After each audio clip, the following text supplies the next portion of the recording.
Amén. Estamos en Gálatas 4. Hemos venido viendo cómo Pablo le explica a los hermanos de Gálatas que la fe es lo que nos da la salvación, el creer con fe, la justificación. Y que la ley, si bien fue dada por el mismo Dios, tenía un propósito y un propósito definido, que era hacerle el camino a la venida de Cristo, para que el pueblo de Israel entendiera el proceso, por así decirlo. Y quedamos la semana pasada en Gálatas 4:8. Y vamos a leer algunos versículos.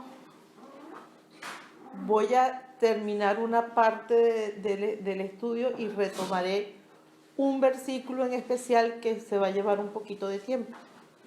¿Ok? Hoy va a ser medio raro el estudio, no versículo por versículo, sino que vamos a llegar hoy del 8 al 20. ¿Ok? Y dice el 8 de la siguiente manera: ciertamente en otro tiempo, no conociendo a Dios, servíais a los que por naturaleza no son dioses.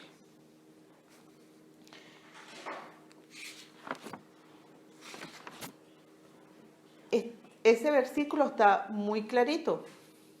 No conocíamos al Dios Todopoderoso, a Jehová, a su Hijo, su sacrificio, y teníamos otros dioses. Pero es que algunos hemos conocido al Señor y hemos tenido también otros dioses. ¿Por qué? Porque ya hemos explicado en otros estudios que dioses, endiosamos algunas cosas, endiosamos un trabajo, podemos endiosar a una persona, podemos endiosar, poner en una posición no correcta el lugar de Dios a otra cosa. Y aquí Pablo está hablando de las imágenes, no solo de posiblemente del trabajo, no sé qué, sino de estos dioses mudos, dioses que no hablan, dioses que son hechos de materiales, que no tienen vida. Si mucha gente ha servido a esos dioses, ahora que conocen al Señor, ¿cómo van a volver para atrás? ¿Cómo vas a retroceder? Eso es lo que va a decir más adelante. Vamos a leer 1 Corintios 12:2 para aclarar esta partecita, recordar que eran los otros dioses. 1 Corintios 12:2.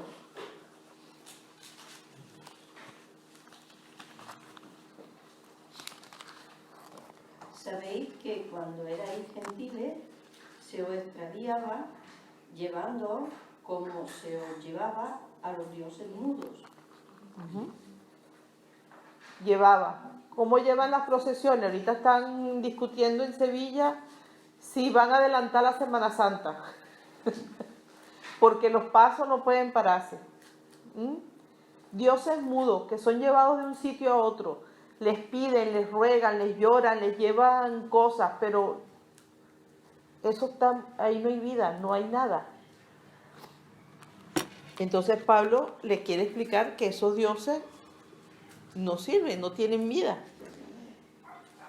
Y eso era en otro tiempo, antes que conocieran al Señor. Y dice, más ahora, dice el 9, conociendo a Dios, o más bien, siendo conocidos por Dios, ¿cómo es que os volvéis de nuevo a los débiles y pobres rudimentos a los cuales os queréis volver a esclavizar?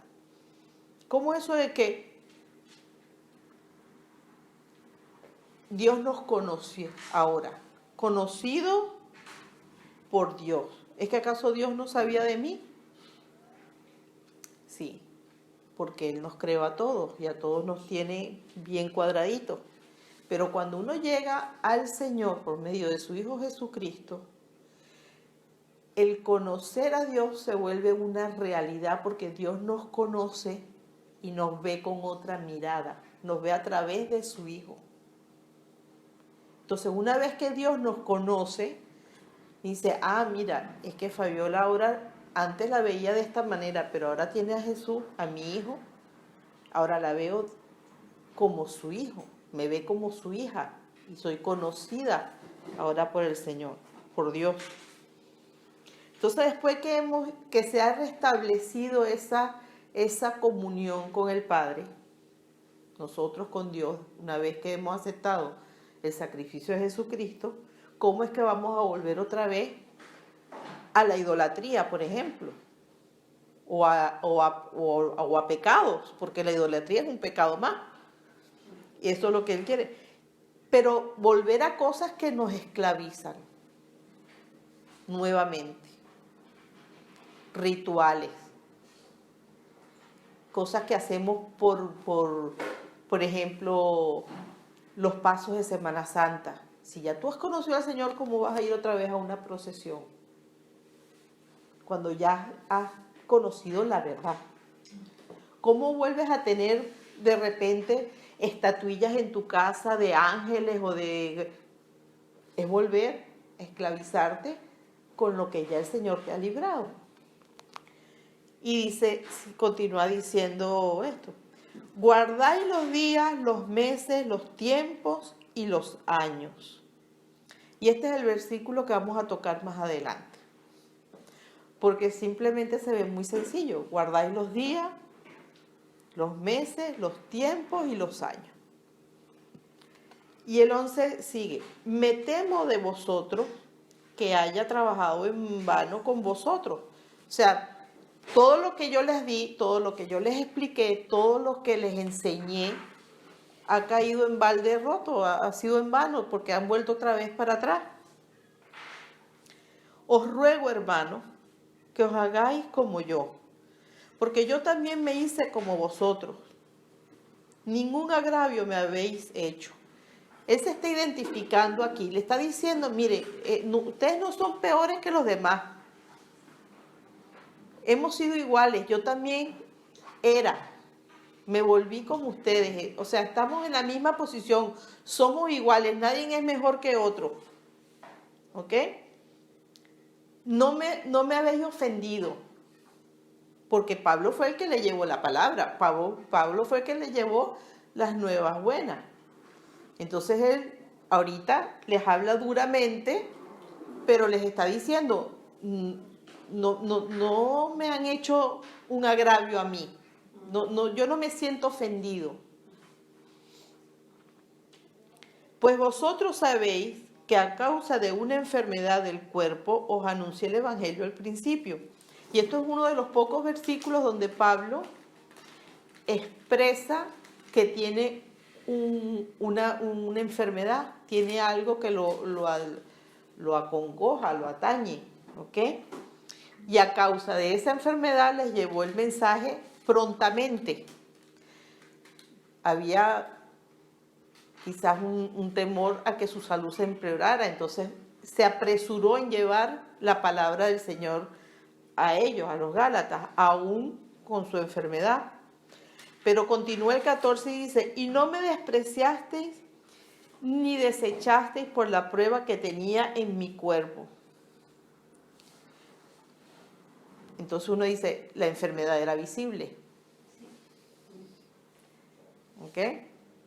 Y es que cuando uno tiene alguna dolencia que no la ve nadie, tú puedes pasar desapercibido, pero cuando es una dolencia que está a la vista, por lo menos cuando a mí se me brota la psoriasis, que se me pone la piel toda cuarteada, rota, que se me abre, que es imposible, no hayas tú donde meter las manos. Pero aquí Pablo dice que esa enfermedad le podía dar hasta la posibilidad de ser rechazado a la vista, de no ser aceptado, y sin embargo dice, no me rechazaste, no me despreciaste, no me pusiste a un lado, más bien me acogiste. Y dice, y me recibiste como un ángel de Dios, como a Cristo Jesús. O sea, lo recibieron con amor, con alegría, con gozo. ¿Dónde pues está esta satisfacción que experimentaba. ¿Y dónde quedó ese primer amor? Si ellos mostraron ese amor y nosotros a veces mostramos ese amor cuando llegamos al Señor, pero después con el tiempo como que ese amor se nos va disminuyendo, como que se va enfriando, como que se va volviendo cómodo. Ya no hay ese esfuerzo. Y esto es lo que dice, ¿dónde estaba esa primera satisfacción, esa alegría, esa entrega? Porque os doy testimonio de que si hubieses podido, os hubiera sacado vuestros propios ojos para dármelo. Imagínense el nivel de amor, de entrega, dados por completo. Podía haber alguno hoy en día donado un riñón, que tú puedes ir al hospital y donas un riñón y puedes seguir viviendo, que ya se sabía. Aquí él dice que eran capaces que si hubiesen podido, le hubiesen dado sus propios ojos. Entonces queda explícito que la dolencia de Pablo era en la vista. Y no es quedar ciego, porque cuando una persona está ciega, su fisonomía prácticamente no cambia, cambia la posición de los ojos o algo. Aquí se ve que había una enfermedad por encima de eso, que daba como consecuencia quizás la ceguera, pero había una situación incómoda, ¿ok? Que podía provocar rechazo. Dice, ¿me he hecho pues vuestro enemigo por deciros la verdad? Y es que muchas veces cuando llamamos a capítulo a alguna persona o le decimos algo, lo llamamos a reflexión o lo exhortamos, sentimos que nos están viendo como si fuéramos enemigos de esa persona. Es que tú no entiendes. Es que para ti, tú crees que la vida es así, porque no estás puesto en mi lugar, porque no sabes lo que yo he vivido o lo que yo he pasado. Y muchas personas rechazan a la persona que le trae la exhortación. Por ejemplo, yo tengo una de mis tías cuando se enfermó la primera vez, ella generó un rechazo al médico que le dio la mala noticia, que no había manera, y era un médico excelente, pero ella no quería saber nada. ¿Por qué? Porque ella asociaba la mala noticia con ese médico y no hubo manera, no se volvió a ver con él. Pero después, al pasar el tiempo, surgió otra situación, entonces ese otro doctor que también le dio como que otra mala noticia, también ese era malo, tampoco lo quería más, ¿entiendes? ¿Por qué? Porque asocia a la persona con la noticia. Entonces a veces el que nos viene a decir algo que no nos gusta o no lo queremos oír, que eso no es lo que yo quiero oír, entonces rechazo a esa persona. Y Pablo aquí sintió decir, ¿acaso yo me estoy volviendo enemigo por decirte la verdad? Yo no soy tu enemigo porque te estoy diciendo la verdad, más bien estoy preocupado por ti. Por eso es que muchas veces chocamos con mamá o papá, porque mamá y papá son los primeros que siempre es uno más que el otro. Hay uno siempre que te confronta más, el otro de repente te da una caricia y te dice, bueno, puede ser, pero siempre hay uno de los dos que te llama a capítulo. Mira, hey, ponte, esto no es así. ¿Ok? Entonces uno va para donde el otro para recibir un poquito de consuelo, pero esa es la verdad y es con el padre o la madre con que siempre estamos como que chocando. ¿Ok? Y aquí Pablo se siente igualito con ellos, como un padre. Ese padre que te ama tanto, pero no permite que el amor tape la corrección. Y dice el 17, tienen celo por vosotros, pero no para bien, sino que quieren apartaros de nosotros para que vosotros tengáis celos por ellos. Y explico este versículo. Acordémonos lo que se venía hablando en estos capítulos.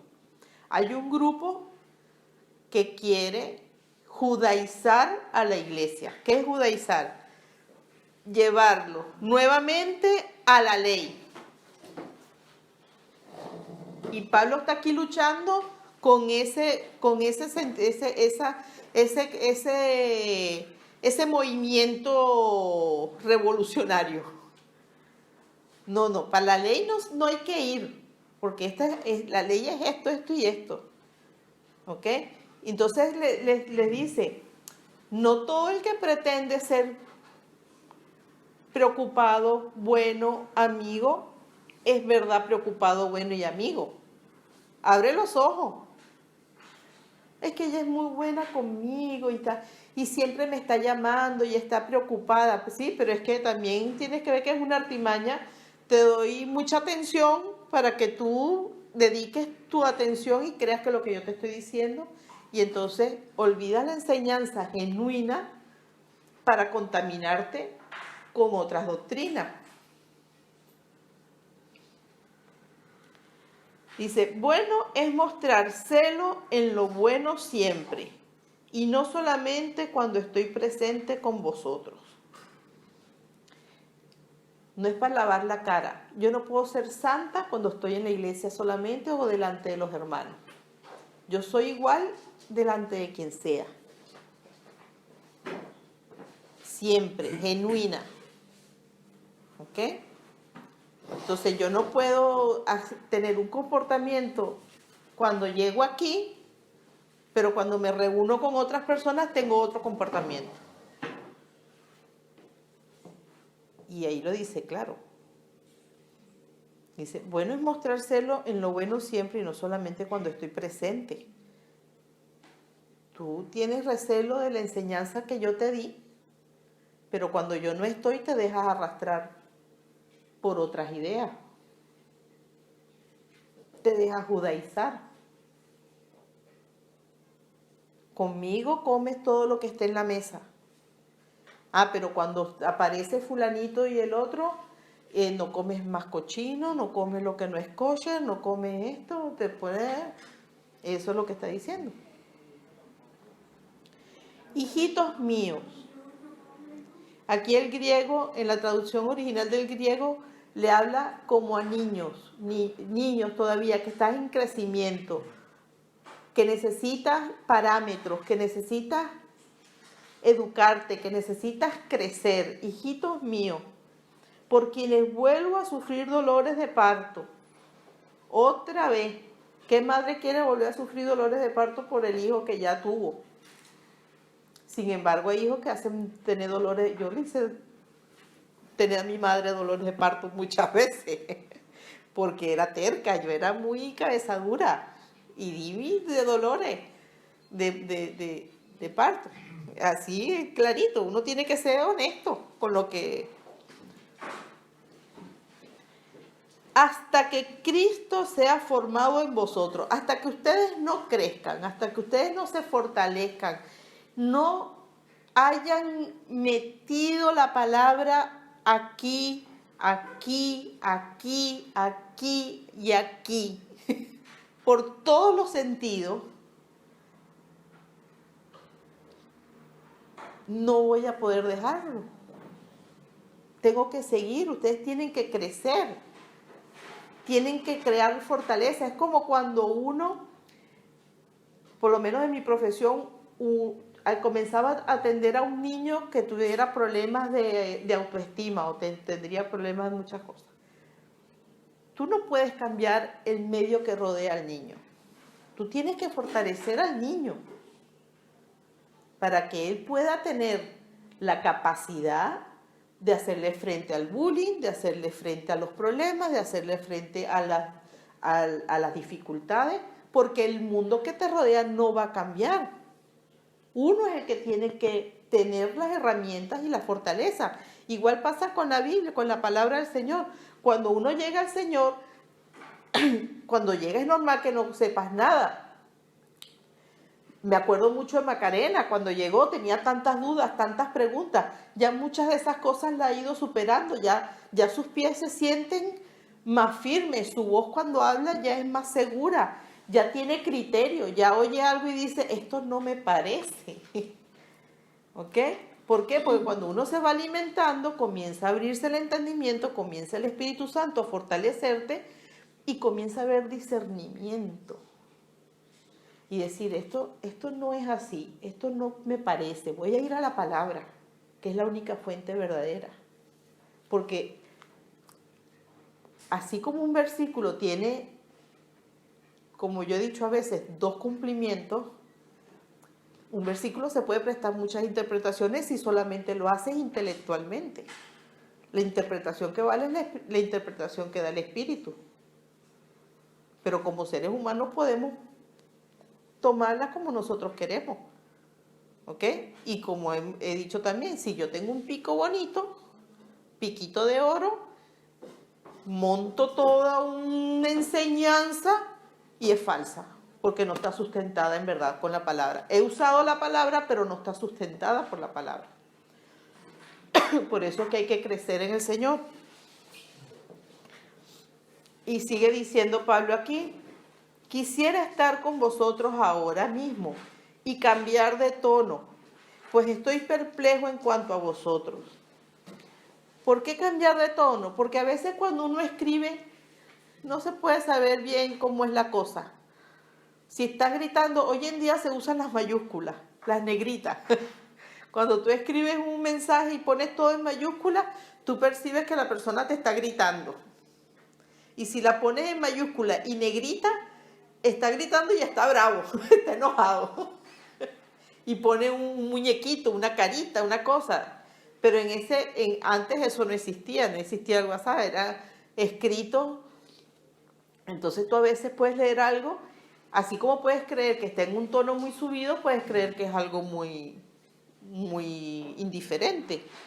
Entonces él aquí dice, ojalá yo pudiera estar frente y poder explicarles bien cómo es la situación, cómo aclararles las dudas, explicarles, decirles con base y que me digan en mi cara lo que está sucediendo.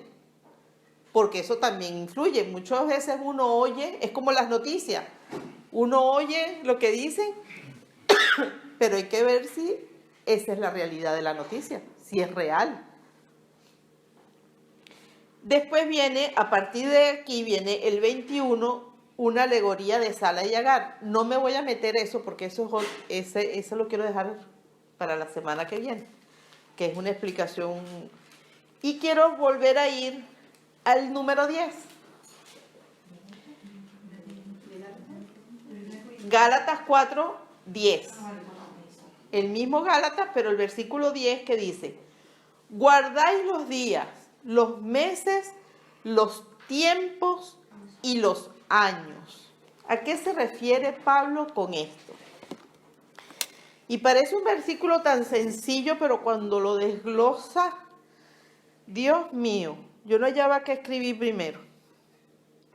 Vamos por parte. Guardar los días.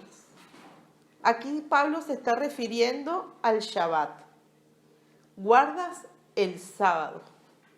Guardas el reposo. Entonces le está diciendo, tú que ahora eres libre, vuelves a guardar los días. Vuelves a guardar o te metes, ahora, antes no lo era porque era gentil, ellos no eran judíos, los gálatas eran gentiles como nosotros que no somos judíos. Y entonces ahora llego al Señor, tengo la palabra del Señor, tengo el sacrificio de Cristo, ¿no? Entonces ahora me voy a ir a guardar el Shabbat. Entonces los viernes a las 5 me voy para mi casa hasta el día siguiente nuevamente que termine el Shabbat. Te dice, ¿qué pasa? Que estás otra vez volviendo a los rudimentos de la ley. Si ya habías sido libre, ahora empiezas a guardar los días. Pero no se queda solo en los días, los meses. Y cuando Pablo aquí habla de los meses, tenemos que remontarnos a esa época, a la manera en que estaban hechas las cosas en ese momento, a la realidad del momento. Y ellos en ese tiempo, los judíos, hasta hoy en día, porque son los únicos que mantienen ese calendario, se rigen por los tiempos de la luna. Su calendario es lunar. Nuestro calendario es solar. Nuestro calendario es al estilo gregoriano, romano. ¿ok? Tenemos por eso enero, febrero, marzo, los meses de ellos son diferentes y se calculan diferente y cambian los días, ¿ok? Por eso es que hay fiestas que coincidimos, pero hay otras que no, que están rodadas, por así decirlo, por fecha. Entonces, los meses, guardas la luna y te riges por la luna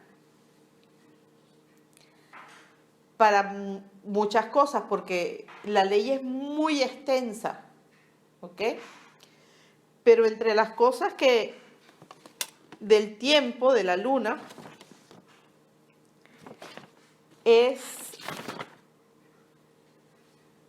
cuando empieza un día, cuando termina, cuando empieza una estación, cuando termina esa estación, cuando empieza una fiesta, cuando termina, los tiempos de cosecha, etcétera, etcétera, etcétera, porque todo estaba concadenado, todo estaba enlazado, ¿ok? Y todos los tiempos se rigen por ahí. Pero es que hoy en día hemos mal utilizado la luna para otras cosas, para falsas doctrinas, ¿ok? Por eso es que hay que tener mucho cuidado cuando uno lee y toma versículos de la Biblia, o sectas toman versículos de la Biblia y transforman, entonces crean que si la nueva era, que no sé qué, crean un montón de cosas, el yoga, infinidad de cosas basadas con hechos bíblicos, por así decirlo. Entonces, los días, los meses, los tiempos y los años. Los tiempos. Cuando se habla de los tiempos en la Biblia, Jehová en el Antiguo Testamento le determina los tiempos al pueblo de Israel basados en las fiestas, ¿ok? Lo que hoy en día conocemos nosotros como las fiestas. ¿Cómo es esto? Estas fiestas, dadas por Jehová directamente, forman el calendario profético de Israel y develan, muestran a Jesús. Cada fiesta dada marca el plan perfecto de salvación que no fue percibido por muchos de los judíos o por muchos del pueblo de Israel. ¿Por qué? Porque muchos no reconocieron al Mesías, teniendo todas las indicaciones de cómo iba a venir. Yo no sé si recuerdan, yo una vez dije, ¿qué privilegio tuvo que tener las personas que vivían en ese momento de poder haber compartido con Jesús? De haber estado con Él. Por supuesto, si lo reconoció como el Mesías, porque si no lo reconoció, sí quedó en la duda, pero tuvo que haber sido un privilegio estar en esa época, haber vivido en esa época. Pero es que nosotros tenemos ahora otro privilegio mayor que ese, que es la segunda venida. Porque cuando uno lee todo esto, tú te das cuenta que el Señor está más cerca de venir nuevamente de lo que uno piensa. Así. ¿Por qué? ¿Cuáles son estas fiestas? Por favor, vamos a leer Levítico 23, 4.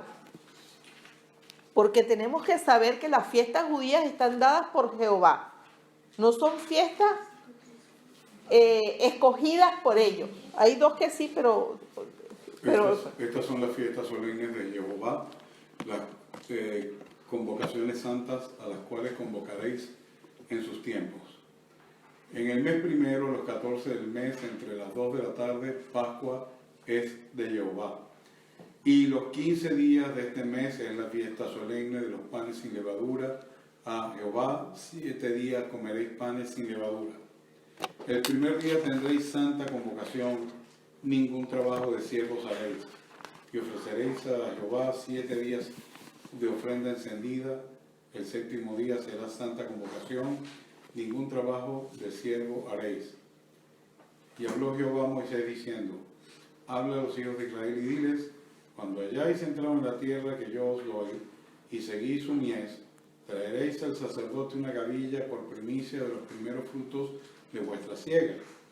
Y el sacerdote mecerá la gavilla delante de Jehová, para que seáis aceptos el día siguiente del reposo, la mecerá. Y el día que ofrezcáis la gavilla, ofreceréis un cordero de 1 año, sin defecto, en holocausto a Jehová. Su ofrenda será 2/10 de efá de flor de harina amasada con aceite, ofrenda encendida a Jehová en olor gratísimo, y su libación será de vino, la 4ª parte de un hin. Ajá. Para entender eso hay que leerlo despacito, despacito, porque ahí nombra prácticamente todas las fiestas. La Pascua, la ofrenda de las gavillas que será mecida por los sacerdotes, un montón de cosas. Para entender eso hay que sentarse con toda la calma. ¿Ok? Yo se los voy a dar así claritico. Todos han visto alguna vez el emblema el símbolo que tiene Israel, un candelabro. ¿Sí? El candelabro tiene 7 brazos. Cada brazo identifica una fiesta. ¿Ok? Ese es el significado. También representa cada día de la semana. Pero su significado concreto son las 7 fiestas. ¿Cuáles son esas 7 fiestas? Primero está dividido en las estaciones del año. Hay fiestas que caen siempre en primavera, en otoño, en verano y en invierno. ¿Ok? De esas fiestas, todas son proféticas. Todas tienen, como hemos venido viendo, doble cumplimiento. Una que festeja algún acontecimiento, pero un significado de profecía. De las 7 se han cumplido 4 y faltan 3 por cumplirse. Vamos a ver cuáles son.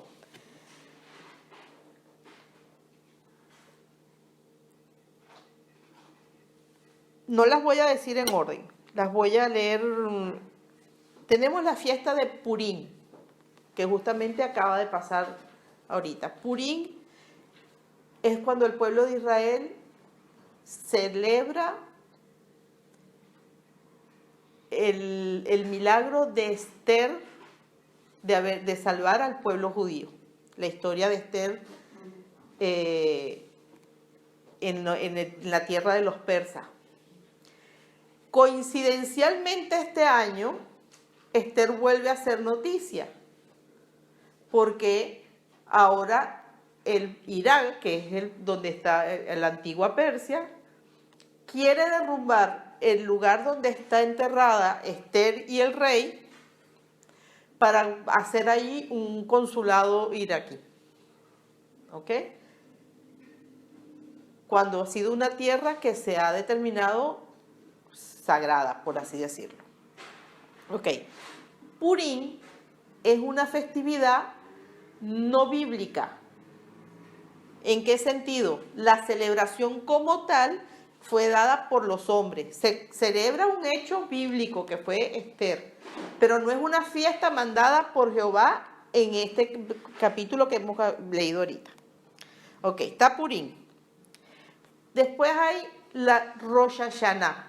Rosh Hashanah significa año nuevo, la fiesta de las trompetas, el Yom Turej, que es cuando inicia el año. Está después Sukkot. Sukkot es la fiesta del tabernáculo, cuando se trae la conmemoración o el recuerdo del tiempo de Israel en el desierto. Está Hanukkah, que es la fiesta de las luces. ¿Ok? Esta fiesta tampoco es mandato de fiesta de Jehová. Es la fiesta que ellos han puesto para conmemorar el milagro de que cuando el segundo templo fue reconquistado, el aceite que encontraron, que es un aceite especial hecho para el templo, para quemar en el templo, en el sacrificio, consiguieron un aceite que debería de haber durado por un día, y ese aceite duró encendido 8 días. ¿Ok? Entonces, para conmemorar ese milagro del aceite de los 8 días, y el 8 tiene su connotación también, se celebra Hanukkah. No es una fiesta bíblica, pero es una fiesta judía. Después está Shavuot. Shavuot es la entrega de la Torá. Es cuando Moisés recibe la ley, que coincide con el Pentecostés. ¿Ok? Porque el Penta son 50 días después de otra fiesta que está antes, justo antes de Shavuot, que es Pesaj. Hemos explicado Pesaj. Pesaj, que es la fiesta donde se celebra la salida de Egipto del pueblo de Israel, tiene 2 partes. Una que es la Pascua, que es la buena nueva, que iban a ser liberados. Y segunda, la salida repentina de los panes sin levadura, que no pudieron llevarse la levadura y el pan estaba sin levadura. Y recordamos toda la enseñanza, que la voy a refrescar ahorita, de la cena de la noche de Pesaj de Jesucristo y lo que significaba el pan sin levadura. Entonces, Pesaj y Pascua, a los 50 días de la Pascua y Pesaj, que está uno seguido del otro, un día de diferencia, viene Shavuot, que es el Pentecostés. Entonces, estas son las 7 fiestas. Vamos a desglosarlas un poquito a nivel profético.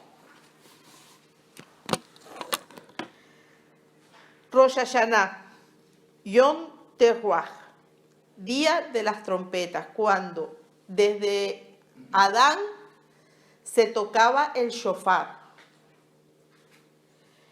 Esta profecía tiene por cumplirse, porque para el pueblo judío, sí, está desde la celebración desde el tiempo de Adán, pero su cumplimiento va a ser el día del juicio, que todavía no ha llegado.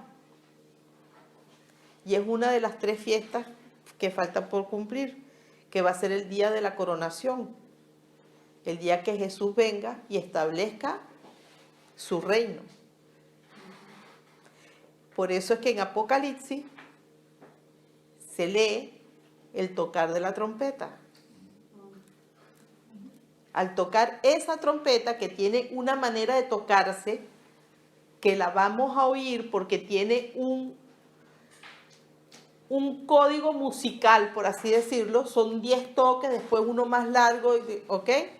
Pasa que hay que leerse todo el Levítico, todo Deuteronomio, todo. Pero esa es la trompeta que se va a tocar. Eso lo pueden leer, si lo quieren profundizar, en Levítico 23, versículos 23 y 21. ¿Ok? Entonces el día de esa falta por cumplirse. Otra profecía que falta por cumplirse, o que se celebra como fiesta, el Yom Kippur, que es el día del perdón. Esta profecía, muchos judíos, o sea, dice que falta por cumplirse. Personalmente, para mí, está cumplida a mitad. Se cumplió la primera parte. ¿Qué significa el Yom Kippur? El Yom Kippur es el día del perdón. Es el día cuando el pueblo trae los pecados al altar y es sacrificado el cordero. Y entonces se establece la sentencia, si es perdonado o no es perdonado. El pueblo judío lo hace todavía. Es la única fiesta que el menos religioso es, la cumple. que son el día del perdón, el Yom Kippur. Si tiene negocio, cierra el negocio. Si, aunque no sea ortodoxo, aunque no cumpla nada más, si es judío, le aseguro que cumple el Yom Kippur.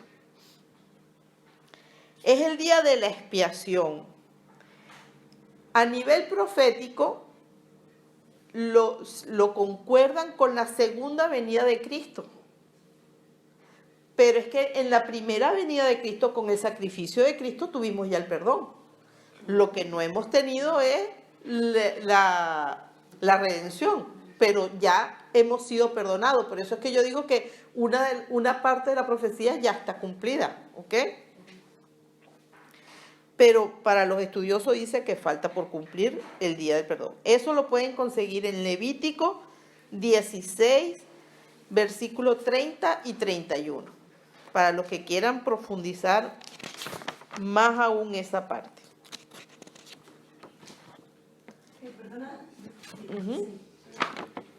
Levítico 16, 30 y 31. El Yom Kippur,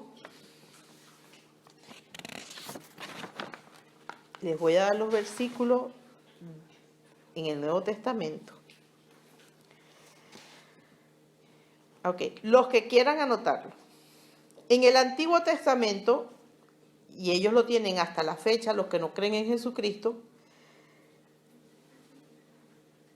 se cubría el pecado con la sangre del cordero derramada, sacrificado, y los pecados eran impuestos sobre el cordero, o es todavía, sobre el cordero que se soltaba en el desierto, y ese representa que se lleva el pecado. Recordemos que habían dos, un cordero que era sacrificado en el altar y su sangre era derramada para expiación del pecado, pero los pecados eran sobre el cordero y ese cordero era suelto en el desierto. El cordero, dime, hermano. ¿Qué pasa si el cordero del pecado, que es el que se va, muere por algo? Nunca retorna. Ese queda en el olvido. Esos dos carneros se llaman azazel. Sí, pero ella dice, ¿qué pasa si se muere? Ahí quedan perdidos el pecado. Claro, uno era soltado, el sacerdote imponía la mano en el carnero que se iba a soltar para que se llevara todos los pecados. Y se perdiera, no volviera más. Y más nunca se perdían junto con los pecados. Proféticamente, ese carnero representa a Satanás, porque sobre él está todo el pecado y se va al olvido eterno. ¿Ok? Y el cordero que va es inmolado, que es Cristo, que fue el cordero inmolado para perdón. Les dije ya la cita, Levítico 16, del 3 al 10, pero en el Nuevo Testamento lo podemos confirmar en Juan 1, 29, en Hebreos 9, 27, 28, en Efesios 1, 7, en Levítico 16, versículos 21 y 22. Ya lo repito otra vez. En Hebreos 10, versículo 12 y en Primera de Juan 1, 9. Repito. Levítico 16, del 3 al 10, el 21 y el 22. Juan capítulo 1, versículo 29. Hebreos 9, versículo 27 y 28. Efesios 1, 7. Hebreos 10, 12. Y Primera de Juan 1, 9. Si alguien tiene alguno para leerlo, solo para leer la confirmación. Efesios 1, 7, que está cerquita.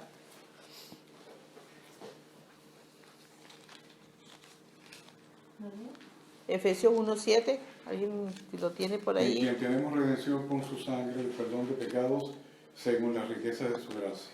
Uh-huh. Todo el acontecimiento de Yom Kippur está basado en las 70 semanas de Daniel. Es la profecía que falta por cumplir, la tercera. con la segunda venida de Cristo,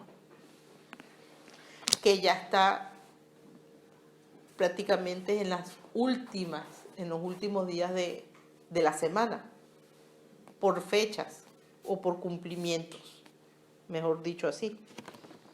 Seguimos con la fiesta, ¿sí? Para no... Sukkot, las fiestas de la cabaña, en Levítico 16, del 30 al 31. En esta fiesta se celebra la vendimia, el tabernáculo, se llevan los frutos al tabernáculo. El pueblo judío vive en cabañas, es decir, monta unas ramas como una cabañita en el patio, en donde sea, lleva los frutos ahí y celebra la cosecha, etc. Esta profecía tiene su cumplimiento en el milenio, cuando ya el Señor establezca su milenio. Representa el milenio, cuando se va a vivir en alegría, en abundancia, en paz. ¿Ok? Falta por cumplir, si estas son las 3 profecías que supuestamente, bíblicamente, no están cumplidas. Rosh Hashanah, Yom Kippur y Sukkot. ¿Cuáles se han cumplido? Ya las hemos estudiado. El Pesaj, con la primera parte que era la Pascua y la parte de los panes sin levadura. ¿Qué ejemplifica el Pesaj? La muerte de Jesús y la sepultura de Jesús. Ya eso se cumplió. Otra profecía, otra fiesta. El Shavuot, que es la entrega de la Torá. ¿Cuándo se cumple? En la resurrección de Cristo y el Pentecostés en la venida del Espíritu Santo, que es la palabra de Dios viva. ¿Ok? Ya esa está también cumplida. Entonces vemos que cada fiesta tiene su profecía cumplida y las que están por cumplir.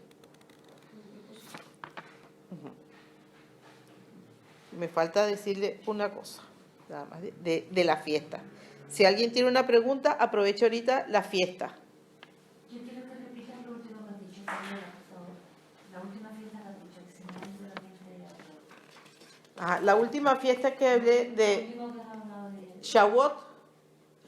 El Shavuot es la entrega de la Torá. Se celebra cuando a Moisés se le ha entregada la ley en el monte del Sinai. Entonces, Pablo explica en lo que hemos estudiado que esta entrega de la ley no fue una entrega de festejo, de alegría, fue una entrega de miedo. ¿Por qué? Porque la ley venía a condenar, la ley venía a decir en qué has estado equivocado. Entonces, hasta hoy día, el pueblo judío celebra el Shavuot, que es la entrega de la ley, porque ellos todavía se rigen bajo la ley. Pero para nosotros, cuando viene Jesucristo y asume el sacrificio eterno, que es el único sacrificio eterno, que fue su muerte, cuando resucita y viene el Espíritu Santo, ya esa ley está bajo, ya no estamos bajo la ley, sino bajo la ley de Jesús. O sea, el sacrificio de Jesús y el Espíritu Santo representan la entrega de la palabra de Dios, porque es lo que nos conecta espiritualmente con la palabra, ¿ok? De una manera viva y eficaz. Si quieres anotar versículos del Pesaj, del Shavuot, ya te lo voy a decir. Levítico 23, del 7 al 14.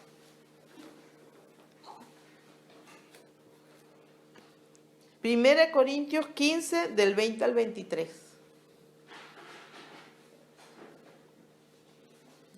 Lucas 24, del 1 al 3. La fiesta, cuando Leo leyó esa parte, decía, agarrará las gravillas, el sacerdote irá, mecerá, ¿ok? El primer fruto, ajá. ¿Qué significa las primicias? Lo explicamos en un estudio pasado. Cuando Jesús resucita es la primicia de la resurrección. Y explicamos que en el momento que Él resucita, resucitan otros santos que estaban en muertos, ¿ok? Que es el ramo, como que el manojo que se entrega como ofrenda. Eso lo podemos leer en Mateo 27, 52, 53. Vamos a leerlo para que les quede un poquito más clara esa parte. Mateo 27, 52 y 53.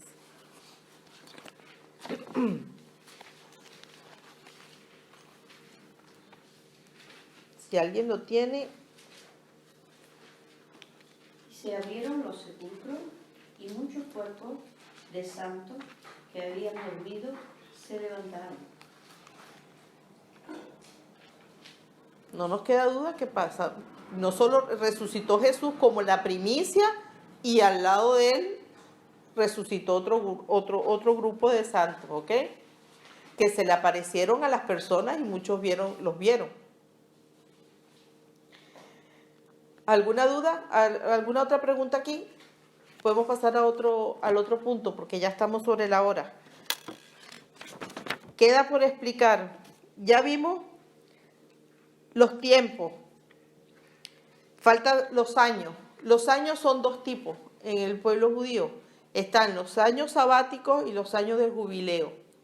Los años sabáticos es el tiempo de reposo cada 7 años que se le da a la tierra, al empleado, al ganado, etcétera, etcétera, etcétera. Los agravios, las deudas tienen un periodo, ¿ok? El que trabaja. Eso lo podemos conseguir en Éxodo 23, del 10 al 12. Que es la regla que ellos llaman del 6 por 1. 6 años de trabajo, 1 año de reposo, ¿ok? Viene desde el Shabbat, o sea, desde la base de la semana. 6 días de trabajo, 1 día de descanso. Éxodo 23, del 10 al 12. 6 años sembrarás tu tierra y recogerás su cosecha, mas el 7º año la dejarás libre para que coman los pobres de tu pueblo y de lo que quedare comerán las bestias del campo. Así harás con tu viña y con tu olivar.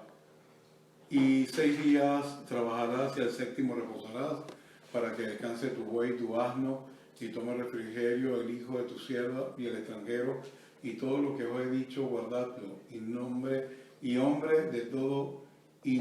otros dioses no mentaréis, ni se oirá de vuestra boca. Ok. Entonces, el año sabático lo sabemos. El año del jubileo. Y este año son años muy importantes. ¿Por qué? Porque los años de jubileo suceden cada 50 años. En el jubileo número 80 fue la venida de Cristo. ¿Ok? Numéricamente, el jubileo más, sacando la cuenta que sacan desde el jubileo de Israel como nación en 1948, el jubileo siguiente fue en 1967 y el último fue en el 2017. Entonces, según los estudios judaicos, vamos a decirlo así, estamos dentro de lo que se podría llamar la tribulación, no la gran tribulación, porque coincide el año de jubileo número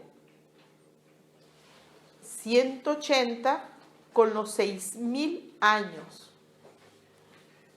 Entonces ellos, la explicación que dan es que para Dios un día es un año, un día es 1.000 años y 1.000 años es un día. ¿Ok? Entonces, eso está, el que lo quiera profundizar un poquito, Levítico 25 del 8 al 16. Ellos dicen o se espera que en el jubileo que acaba de ocurrir, que está dentro de este tiempo, es el toque de la trompeta final, la venida del Mesías, que para ellos es la primera venida y para nosotros es la segunda. ¿Qué sucede con el cristiano? Nosotros no podemos celebrar años de jubileo. No podemos en el sentido, ¿por qué? Ni año sabático ni año de jubileo. Porque para nosotros la redención ya fue dada.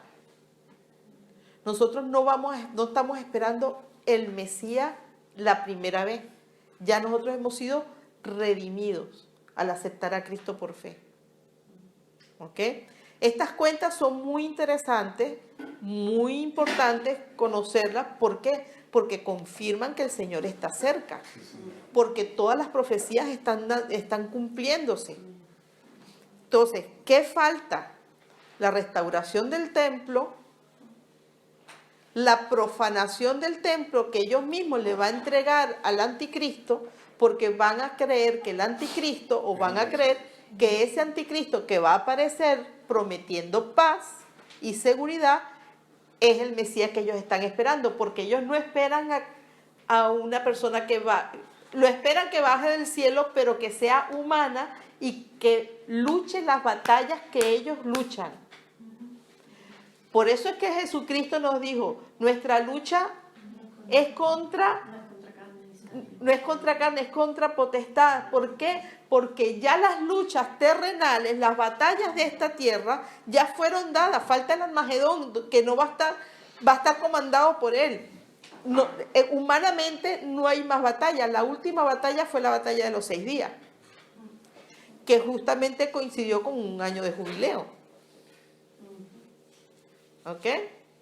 Entonces, cuando uno profundiza un poquito esa parte, se da cuenta que el Señor está más cerca de lo que uno cree, y como ladrón en la noche podrá venir y arrebatar a su iglesia.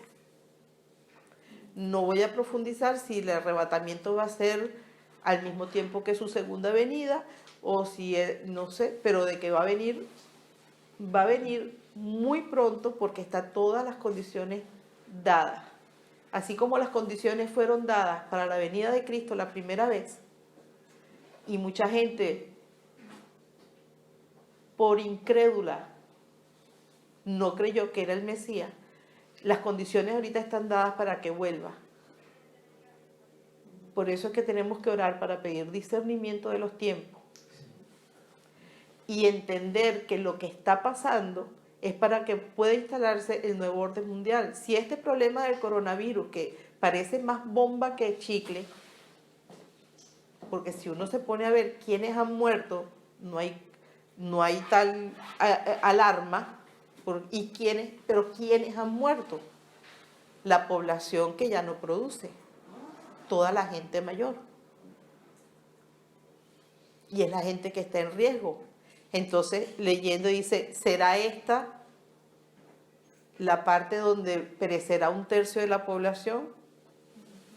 Una de las profecías que falta por cumplirse en los últimos tiempos. Pero es que no solamente eso. ¿Cómo entra un nuevo orden económico? Derrumbando un orden. Reseteándose. Tienes que resetear el orden. Tienes que eliminar el orden que está para que entre el nuevo. Claro. Y estamos, abramos los ojos. Adelanto, medicina, no sé qué, el chip, el otro, todo. Agarren todo. Esto, yo estaba leyendo y digo, Dios mío, este libro se parece a un mapa de tesoro. Tú lees y te sale una nueva pista y te das cuenta que esta pista ya la conseguiste, esta ya se dio, esta está por darse, esta se está dando. Entonces, si bien los que estuvieron con el Señor Jesús fueron privilegiados en conocerle y andar con Él, les digo, hermanos, nosotros estamos privilegiados porque vamos a ver su segunda venida. El Señor les bendiga y perdónenme haberles robado 15 minutos más de la hora.